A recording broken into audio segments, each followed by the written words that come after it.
This is Chris Titus, and today we're going over installing an always-on VPN in Ubuntu Server 16.04. 18.04 should be about the same as far as the procedure goes, but I got a little cheat sheet I went ahead and wrote up on the right-hand side that you can see in the description as well if you want to copy and paste as well. So I'm already a super user, so we're just going to go ahead and install openvpn.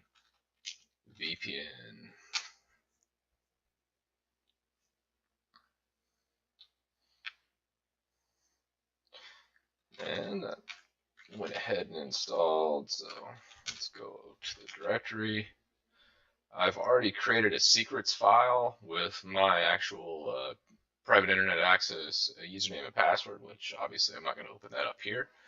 And let's go ahead and grab our OpenVPN config files and grab that, unzip. All right. And we already did the nano secrets. So what that does, just real fast to recap, the dot in front of secrets basically hides it from a directory listing. The chmod 600 makes sure that only root can read it. And that's kind of to protect you in case someone does get into your Ubuntu system. They won't be able to easily see it and pull it up quickly. So that said, let's just go ahead, and I'm using the Texas config file from this. So we're going to head and move that, nano Texas, and we're going to drop this in here. Basically what this is doing is telling OpenVPN, hey, pull the username and pass from here, and it's already there. Let's close that. And we're ready to test. And before we test this, actually, grab your external IP. So in the description there's a dig. I'm going to just curl this with ifconfig.me. Curl's really kind of frowned upon in the business realm, but since this is just a residential environment, I don't really care that much. But if it was a server system and I was doing like a branch-to-branch VPN, dig is a lot better, because whenever you curl, you could get a man-in-the-middle attack, and it just could be really bad security breach. So don't get in the habit of using curl ifconfig.me, even though I just used it. Try to use the dig that you'll see in the description, just as general practice. So let's go ahead and start our VPN, and let's go ahead and check the status of that.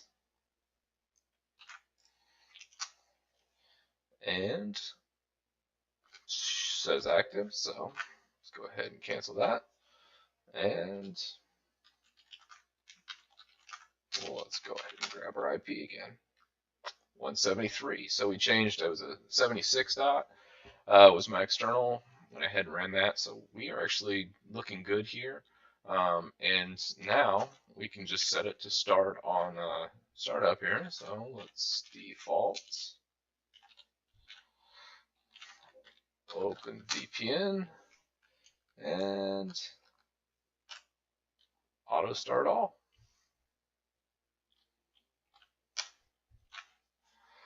And we just reboot and test. So my little instance is actually rebooting right now, so give it a minute. And once Ubuntu comes back up, I'll restart my putty session. And some extra tools if this doesn't work right off the get-go. Obviously with private internet access, there's not much to this.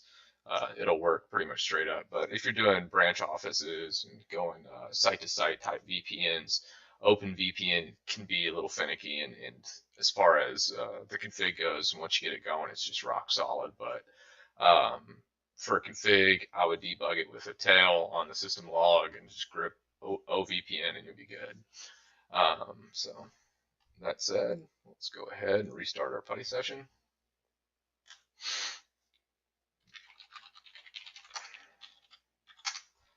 All right. Grab our external IP. I can already tell you it's working. is we already got that going. So we already have a 173 dot address, and that was from a full reboot. So this instance is actually starting up the VPN automatically every time it reboots or comes up. And one thing I will say is, if you don't like this method, obviously you can create a daemon, and I could maybe do that in a different video if there's enough interest. Anyways, see you in the next video.